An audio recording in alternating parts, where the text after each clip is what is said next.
Have you ever met someone who had everything but peace? Charles Dickens saw it closely, and if he lived today, he would tell exactly this story, from someone who sought wealth and lost his own soul on the way. What you will hear now is not just a critique of greed, it's a mirror, a warning, the story of someone who represents thousands today, people who exchanged everything for money and ended up empty. If this reflection already touches your heart, write in the comments, "I choose the soul, not gold," and subscribe to the channel to continue receiving stories that awaken. In the dark recesses of a city that resembled an alley forgotten by Prometheus, where the highest buildings seemed to whisper with each other, with the cold winds of the lonely corners, a dream was born, a longing dressed with noble intentions that, at first, had sprouted as the purest garden of hope. It was an intense but understandable desire.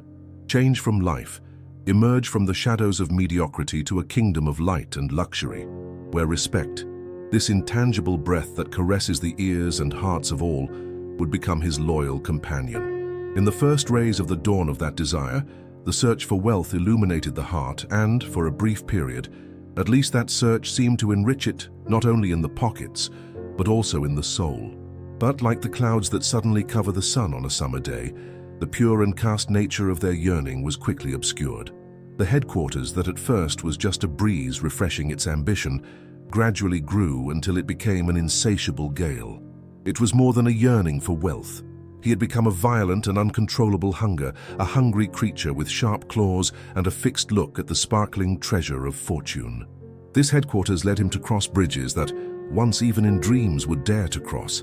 Bridges built not of wood or stone, but of ethics and morals. Each step towards opulence was marked by a bargain, the transactions that made silent but heavy in the irregular balance of commitment to their character and values. Where before there was a heart beating in harmony with the universe, it now remained hollow like an old drum, resonating with full echoes from ancient abandoned principles. He went through streets of rich goods, sparkles and algaraves of showcases and halls. With each achievement, with each new contract signed, his figure distanced himself from the humble contours of the early days, becoming another shadow by pressing the walls of the dark city. The wrinkles of concern and dissatisfaction, invisible to the light of their accumulated gold, wrote about their face stories that marked the slow but inexorable disadvantage of their soul. And in this incessant search, he was increasingly only surrounded by crowds of empty faces, whose voices chanting a melody that was not consolation.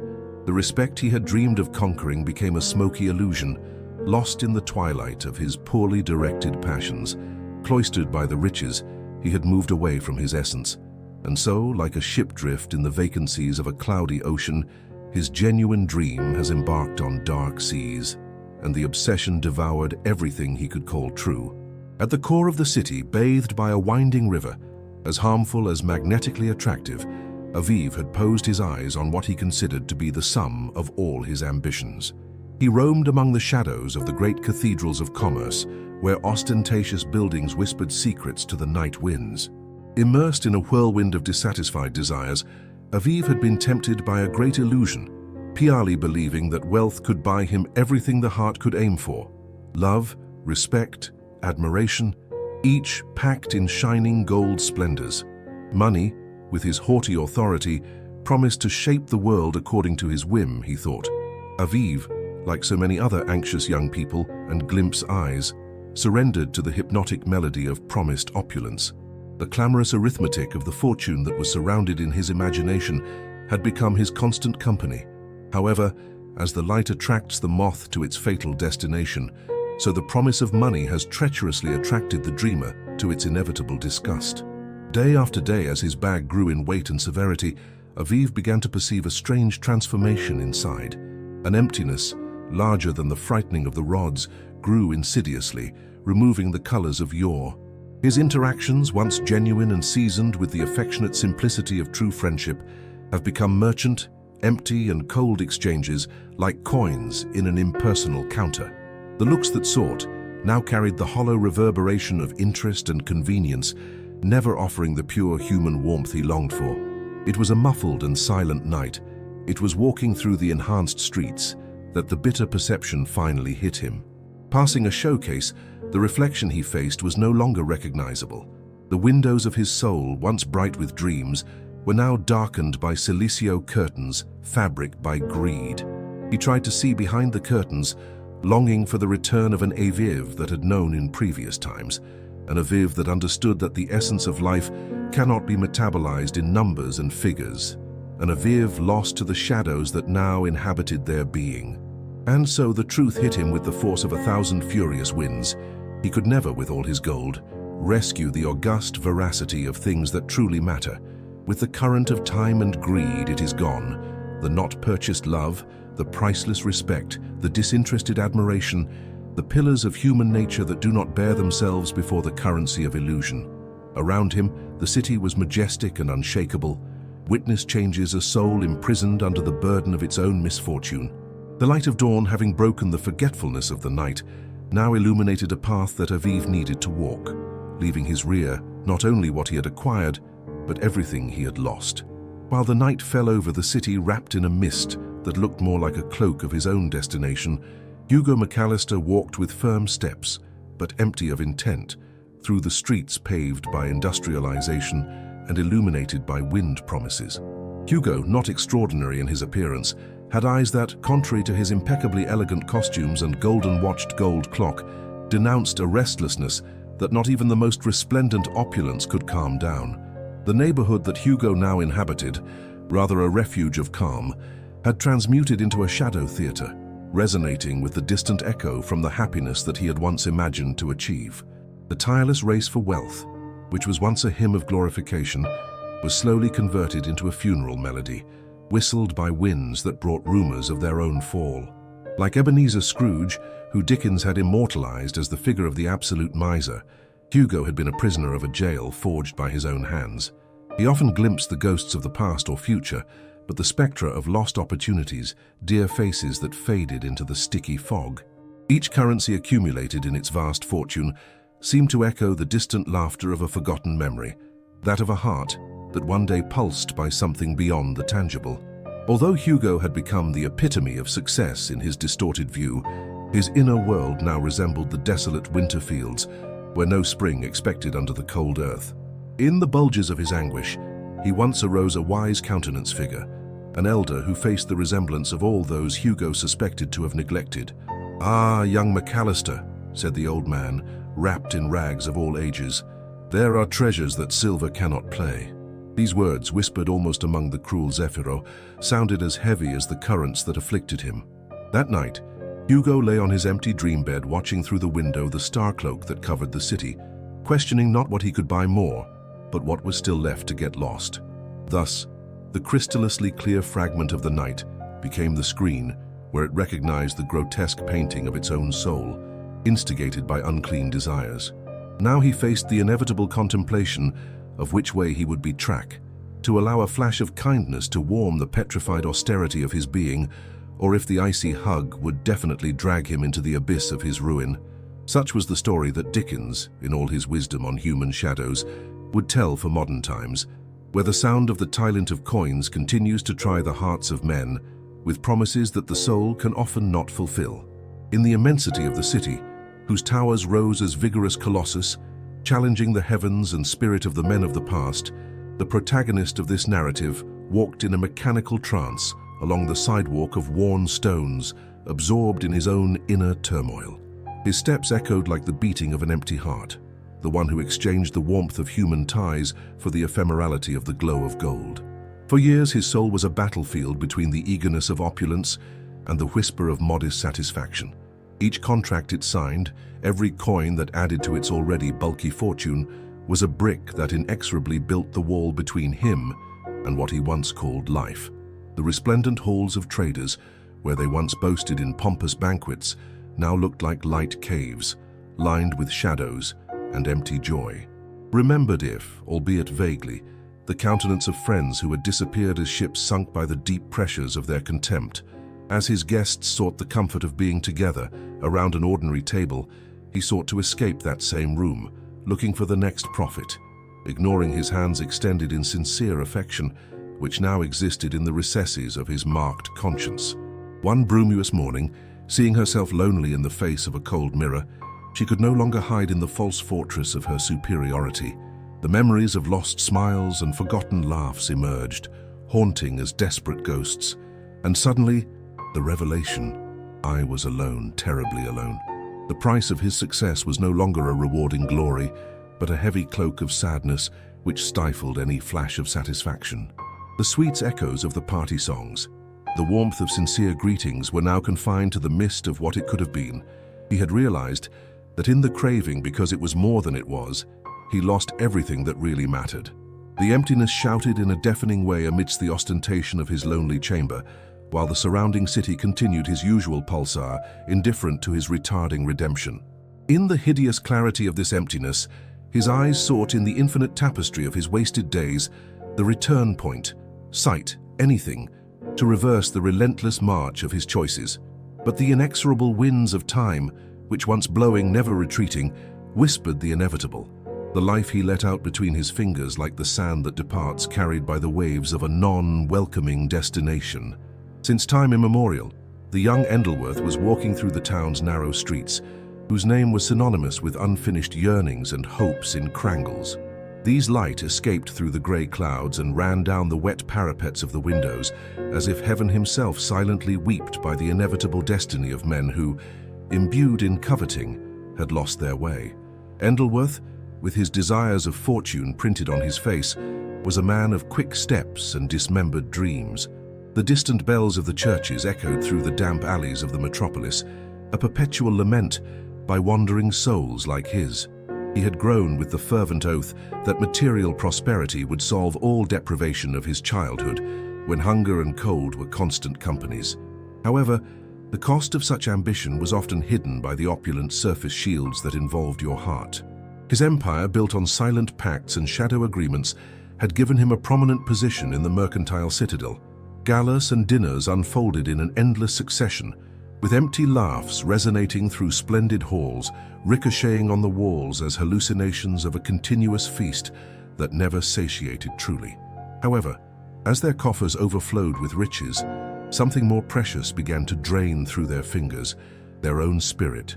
On lonely nights, when the city fell asleep and the moon thrown its silver gaze on the deserted streets, the inner voice of its conscience, once audible, was just a distant murmur, swallowed by the whizz of the wind that's sweeping his restless mind. Introspection has become a bittersweet company. Endleworth, by staring at his reflection on golden mirrors, was lost in the distant gaze that nothing revealed but an endless vacuum, an abyss where emotion, laughter, and genuine joy once inhabited. His long fingers drummed over the surface of the mahogany tables as if they tried to establish some kind of connection with the slowly crumbling reality. Between the silver cutlery, there was an inaudible but penetrating sound, that of the wounded soul, decomposed by its own negligence. The meetings with known faces were mere theatrical games in which everyone participated, but no one really cared.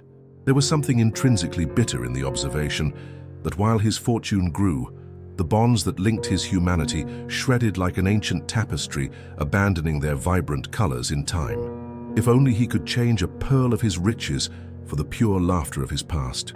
And so in each dawn, Endleworth was a prisoner in his own creation, a golden cage where the doors were open, but the will was immobilized, lethargic, and apathetic. He was still walking along the town rails, as good as any man, but aware in his darkest hours that the true cost of his search had been the subtle but inexorable dilapidation of his own soul. In the heart of the city, where the shadows of bold buildings seemed to whisper secrets of ambition and decay, there was Edgar Rawlings, a man of possessions, and yet devoid of the true treasure that life could offer. The gold that once shone in his dreams now overshadowed his vision, obliterating what was most expensive to him. His office, a sanctuary of opulence, was full of precise carved furniture and shining with the light of golden chandeliers, but the soft shine of these luxuries did not warm his cold heart. Gone are the days when his children's laughter was a daily melody, and where his wife's warm hugs were his shelter in the storms of the world. The children's laugh that echoed through the long runner of his imposing mansion had been replaced by the merciless silence of empty rooms. The delicate silk scarves that once belonged to his wife lay forgotten, as spectra of a past that he himself had exchanged for promises of a golden future. Edgar walked the city streets like a shadow, a spectrum of yore with dark circles that denounced the vigils passed on heated debates and never verbalized remorse. He had the world at his feet, but without the godly touch of compassion, everything he stepped on became a sharp stone desert. His business, once his most valuable jewels, were now a prison where he had sentenced himself, always running after more riches that only drafted his body, never touching his soul. In rare moments of throbbing turbulence, when emptiness became an unbearable monster, Edgar remembered the whispers of happy moments. His memory, although selective, spared no details of laughter and sincere smiles. A specific memory of his wife's floral perfume invaded his senses, bringing with him both comfort and pain. The bankruptcy of the spirit, more devastating than any financial ruin, did not appear on bank balances or movie engines. Edgar, with all his possessions and influence, wandered like a switch in the high seas, striking to a dream that promised him wealth, but that charged him too much, his own essence. And so, between the murmur of the city streets and the loneliness of the halls of his house, Edgar finally understood the cruel irony of his condition. He was a millionaire without comparison in assets, but a beggar in search of what money could never buy.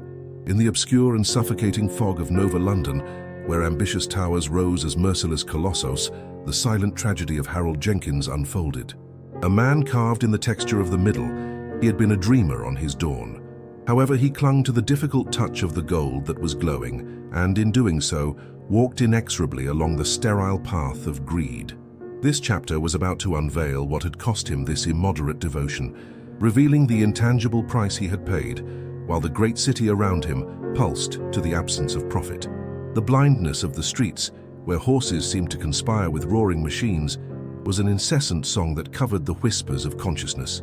Harold, like many of his day, unfolded his life in a treadmill of permanent distress, trapped between his desire never satisfied and the insatiable emptiness of what, when he seeks, never truly found. Gold had promised everything to him: leisure, prestige, the elusive respect of those around him. However, in the silent vigil of the night, when his own darkness conspires to reveal hidden truths, Harold was among the spectre of his choices. This young trader, employed in a venerable reputation firm, had soon learned that the city's current currency was not simply the sparkling silver, but the sacrifice of his own humanity. Where he had once dreamed of navigating the golden rivers of an endless fortune, he was now drowned in the dark depths of a despair that even the greatest riches could dissipate. In an office where the hours became endless and the faces mere fleeing visions of a forgotten humanity, Harold faithfully sold every precious moment of his life, depositing the tribute at the feet of the new god. Seus colegas assemelhavam-se a autômatos, cada qual tratando o próximo não como companheiro de jornada, mas como rival a ser superado. Rarely raised above the foggy horizon eyes to see the oppressive absence that Mammon's spiritual rule weighed on his shoulders. Harold, a reluctant disciple of this unholy church, had sacrificed more than just his youth. He had given himself his hope, replacing dreams with gauchesco prestige. The petty stray petty glowed in his imagination, erected by the false nobility of gold, was now his chain, chastening his soul to an eternity of anxieties. Thus, in a world full of fortunes, Harold had found the true indigence not in material lack, but in the silver abyss of a lost soul.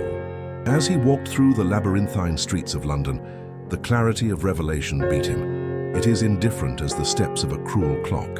He had become a stranger to himself, a penitent without faith, increasingly consumed by the invisible hand that he himself had chosen to serve.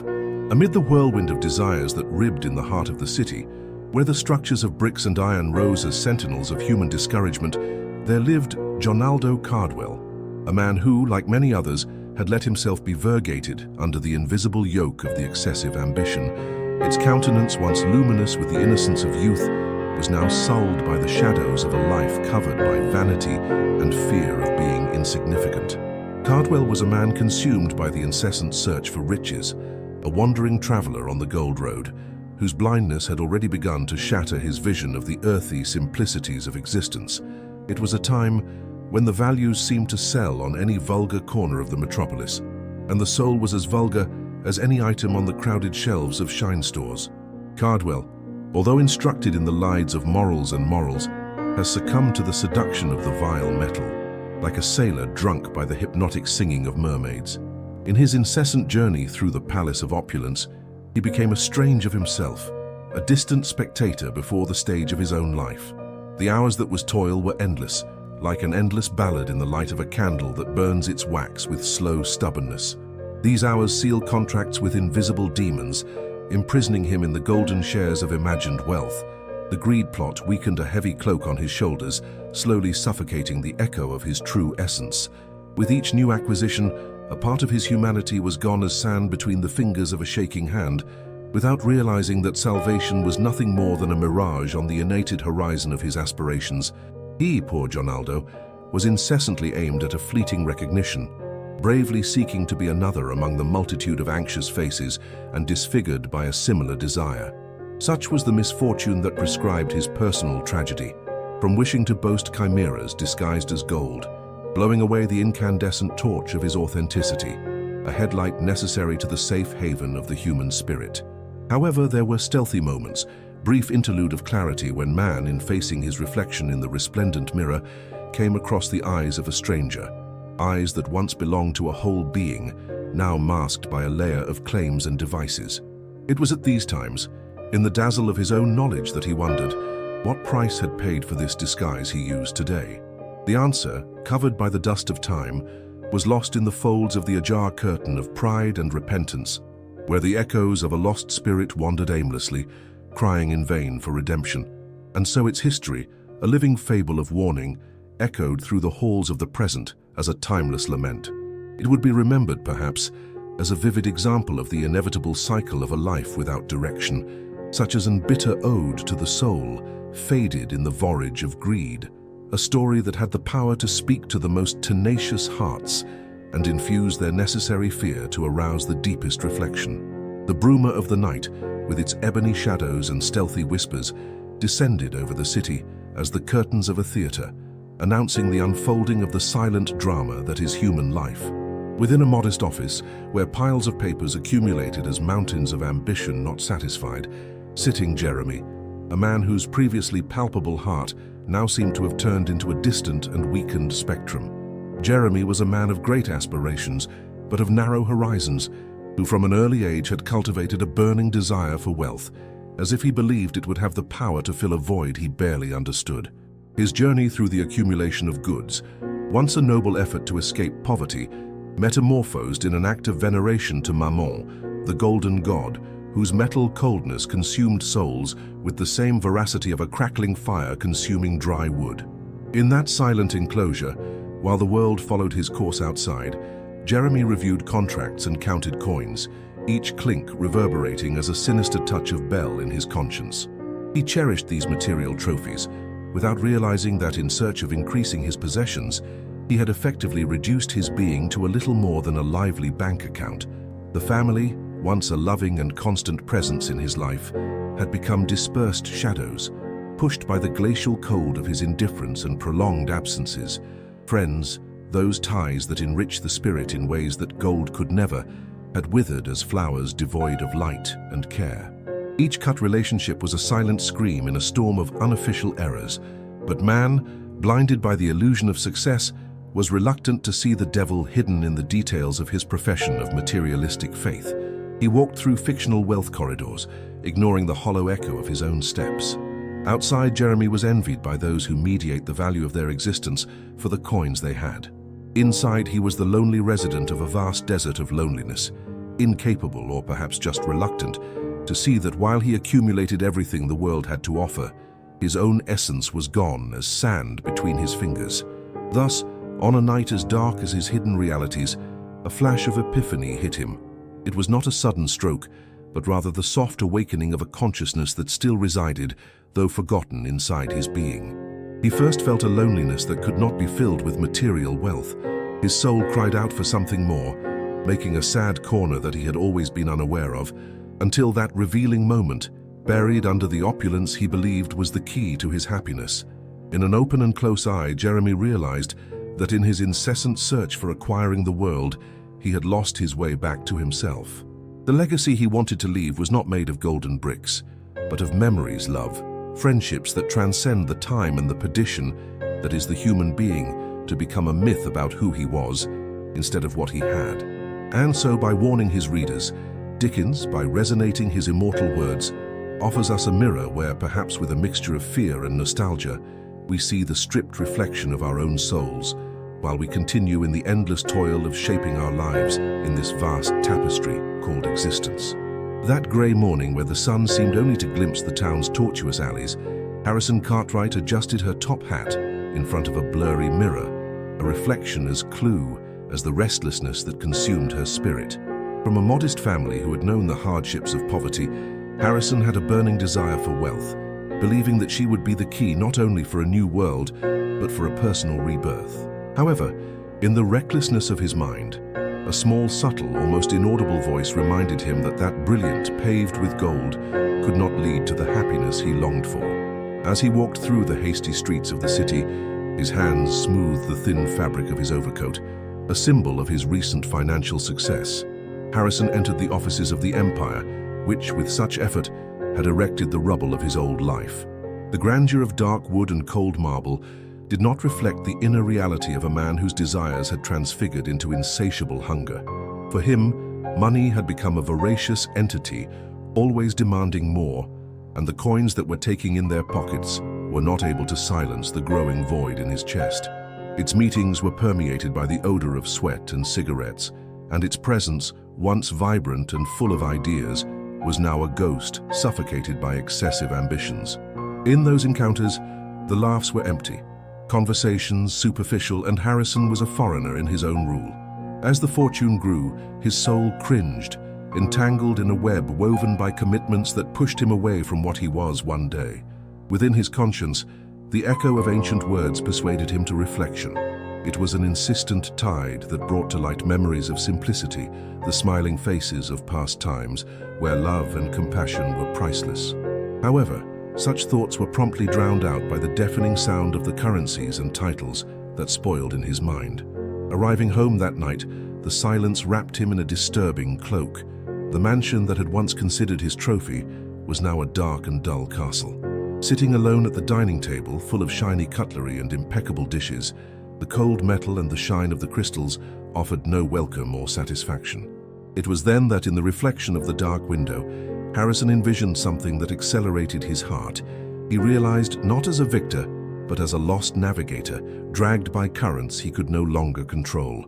He realized that he was drifting, only and lost in an ocean forged from his own mistake. Although surrounded by a luxury that few could want, Harrison finally understood that his incessant search overshades the vision of the true good. The richness he valued so much, he realized, was relative, and the real fortune was in places that money would never reach. And so, amid the vastness of his empty house, he pondered the bitter but transformative true: money could no longer hide. In the crepitant darkness of an old dust-covered office, where shy twilight light rays dared to insinuate the cracks of the heavy curtains, the man who had once dreamed of gold in his hands rest, but now, shaped by the bitter hug of disappointment, plunged into deeper reflections than living himself. His figure, once erect and resolute, now seemed curved by the weight of past choices. The trembling hands, inhabited by memories of yore, held a pen that hesitantly tried to record the echoes of a vibrant heart on paper. The silence that reigned in the room, broken only by the occasional crackling of the ancient furniture, was like a funeral symphony announcing the eulogy of a man who was loosed in the daily of the broke. He whose name was one day revealed with the foolish halls and notable meetings was nothing more than a drifting ship, his moral compass lost in inclementary seas. The opulence that so much aspira was revealed a mermaid song, whose misleading notes have moved him from the beaches of simplicity and warmth. In the unbridled pursuit of wealth, he had sacrificed friendships, disdaining true love, and broke the unbreakable bonds of the family. Our kingdom of self, inflicted loneliness, had been his greatest triumph, a victory that was now stealing his nights of sleep. And yet, in this twilight of the soul, glimpses of light began to emerge, revealing other meanings buried under the ashes of repentance. With a newly discovered humility, he pondered if the real victory at the end of all the bills would not be rediscovering those things that had erased from the daily poems whispered by life. The small moments of shared laughs, the stillness of the mornings not disturbed by grandiose expectations, the eyes of a child who knew no other truth except that of pure love. His thoughts, once chained to unchanged goals, were now freed in search of the lost heat of a family chatter, the hidden joys in the simplicity of being.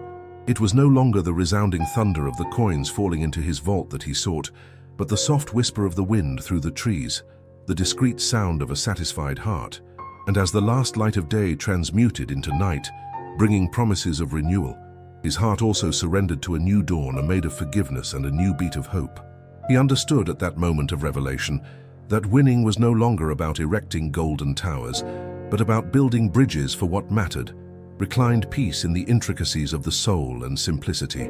It was a grey morning, like so many others in London, when Edward Travers, that unfortunate protagonist of our narrative, came across a crossroads not only of the road, but of life. The sky, dyed of a plumeo grey, seemed to reflect the restlessness that boiled in his heart. His countenance was impassive, although his soul's recesses chose for a decision, a resolution that would shake the foundations of his existence. It was known to many, despite his youth, Edward's inextinguishable ambition. Comedied but determined, he has pilgrimage through corridors that exuded decay, and in halls where gold seemed to drip from the walls, a reflection of the opulence he wanted. However, in each of these places, a more black shadow seemed to hang over him, a reminder of the potentialities sacrificed on the altar of greed. Travers was about to be consumed by that insidious force, a change that had begun as a whisper and now roared like a storm in his heart. That morning, as he walked through the strapped streets of people, plunged into thoughts that took his mind like the fog in the London Alamedas, Edward glimpsed in a dusty showcase a wearing poster for time, but with words that shone like a revelation. "I choose the soul, not gold." In the reflection of the glass, Travers saw not only the austere and pale figure that had become so much, but envisioned for a short moment fragments of the young idealist who had long believed in a world guided by higher principles than material wealth. The words on the poster resonated in his mind as a sound of distant bells, calling an audience to hear the old morality concert, a symphony to which he was no longer listened to. It was as if Dickens, the venerable storyteller who captured the essence of the human soul with his diligent penalty, whisper in his ear, urging him to choose the truth hidden under layers of deceit and desire for wealth. In this spiritual crossroads, Travers felt the chains of change involve him gently. He could remember the lovely faces he had ignored, the hands that extended to him, only to find them empty, not for the lack of wealth, but for the absence of humanity. He pondered if his soul, footprint and covered with dust, could emerge for a new day redeemed. At that moment, while the cold of reality began to melt the illusions surrounding him, Edward understood that true wealth was not locked in coffers, but hidden himself in the depths of the heart. He decided on that day that, instead of following the ephemeral glow of gold, he would return to that part of himself that had been forgotten in the shadows. A choice that perhaps required more courage than any monograph on glory and privilege would never write. And so, not as a man consumed, but as an awakening to himself, he murmured, "I choose the soul,